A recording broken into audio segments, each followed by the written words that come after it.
Hi everyone and welcome back to Perima's Kitchen. I am Selena, my daughter is Shivaya, and today Shivaya and I are cooking up some kitchari with some tomato chutney. Kitchari is an ancient Ayurvedic recipe. It always seems to help my husband and my kids, myself included, feel better, especially when you're feeling fluish or you have a tummy bug. Somehow this combination of dal and rice, even while growing up, dal and rice makes everything feel better.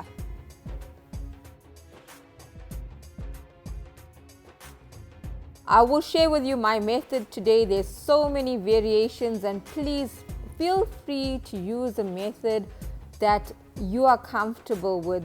The end product is something that you will enjoy with your family. So don't feel pressurized by following specific ways. I will also give you options while we are cooking so you can decide which way you want to go. So first decide what dal you are going to use. You can use yellow pea dal. Today I am using moong dal, a yellow moong dal. And you need a good basmati rice. A rice where if you cook it a little longer, it will become softer, and that's what you need when you are making kitchari. Today I'm using 2 cups of basmati rice and 2 cups of yellow moong dal. Now I'm adding it all together, but if you are more comfortable, you can boil it separately. If you feel like the duration won't be the same time, that they won't be ready at the same time, do it separately in the beginning until you know the rice you are working with as well as the dal, how long that's going to take. And you can mix it up all together once you've reached that consistency you need for kitchari.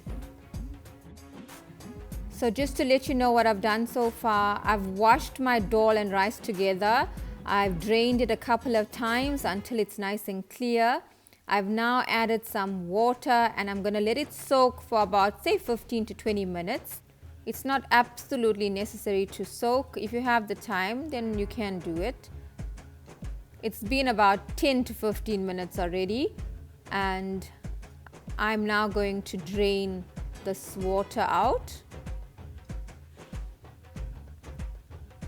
And once I've drained most of the water, I'm now going to add some boiling water.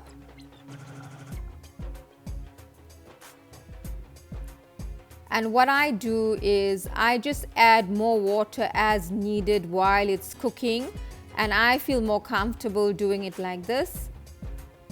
So I just make sure it's covered completely and then I start the cooking process.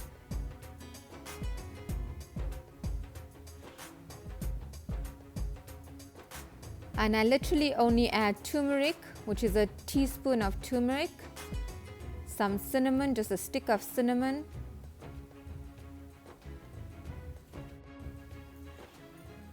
I will give it a quick stir, and next I'm going to add some rough salt to taste.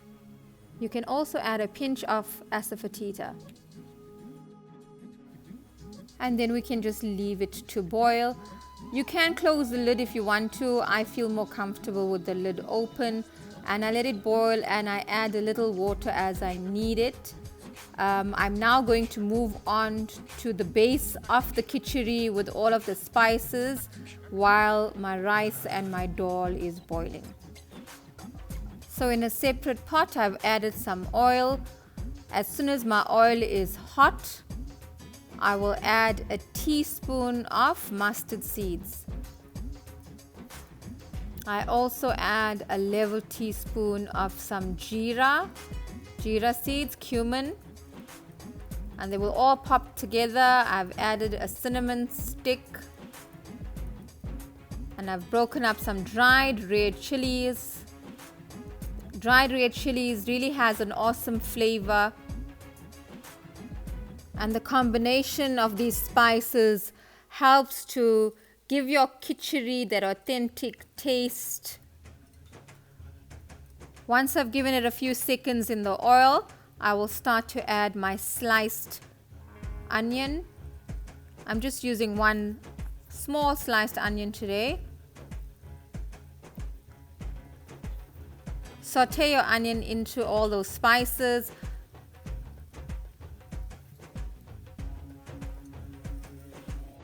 Next, I'm going to add some bay leaf just to add to the flavor profile. I'm adding about 3 bay leaves and some ground spices. With your vegetarian dishes, don't go heavy on spices. I'm using leveled teaspoons, and I've just added a leveled teaspoon of roasted dhania powder, coriander, followed by my cumin, a leveled teaspoon of cumin powder,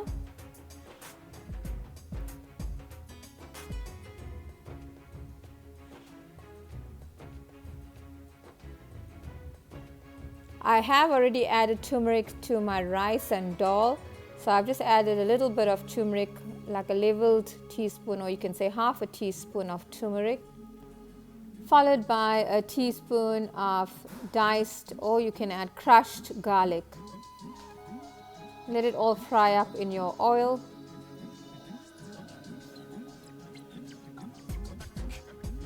And then you can switch off your heat, and we will move back to the rice and dal.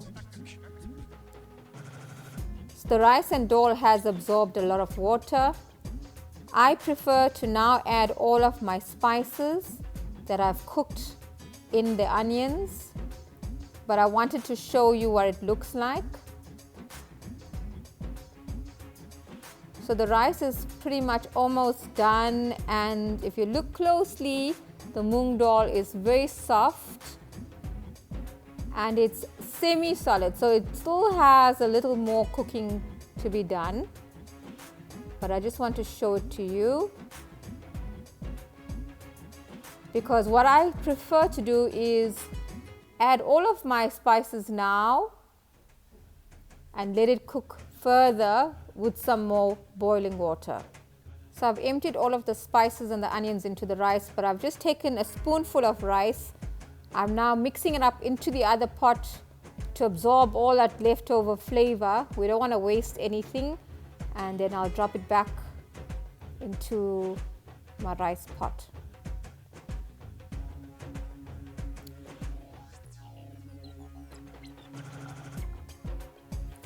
I find this a more comfortable, safer way for me to make my kitchari.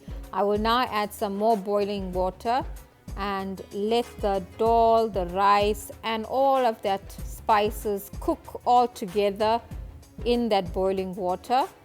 Again, I just cover it slightly, make sure it's covered. It will absorb everything, including the spices now that are infused in that water, which gives your kitchari such a beautiful taste. And with kitchari, we are trying to slightly overcook our rice. Give it a good mix, and then we're going to just leave it, let it cook. It will absorb all of that water, and once that is done, your kitchari is ready. I now close my pot lid and leave it to cook on a very low heat for about 10 minutes. So after about 10 minutes, most of the water has been absorbed. Remember, it's all the flavors and the spices in that water as well. In addition, your rice is softer and your dal has broken down. You can keep it on a low heat with an open lid and it will start to thicken even more. And the finishing touch to my kitchari is some butter. You can use about a tablespoon to 2 tablespoons of butter. If you want to melt it first and then add it, you can do that. So I like to add my butter straight to the pot and mix it in. I also add a little blob of butter for each person, individual person, when I'm dishing out. It's just lovely to see that melting butter on hot kitchari with that wonderful, delicious tomato chutney on the side. The kitchari is now ready. You can turn off your heat and garnish with some fresh coriander.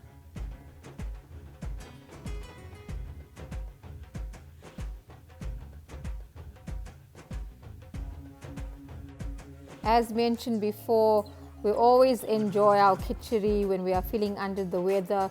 It somehow miraculously makes us feel better. And on a cold, rainy day, it's the perfect comfort food, that soul food we crave. Please subscribe.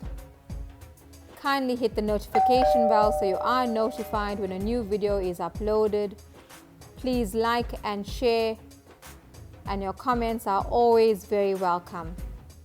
As usual, all the ingredients used will be found in the drop-down description below. I hope you try this kitchari recipe out, and if you do, please let me know.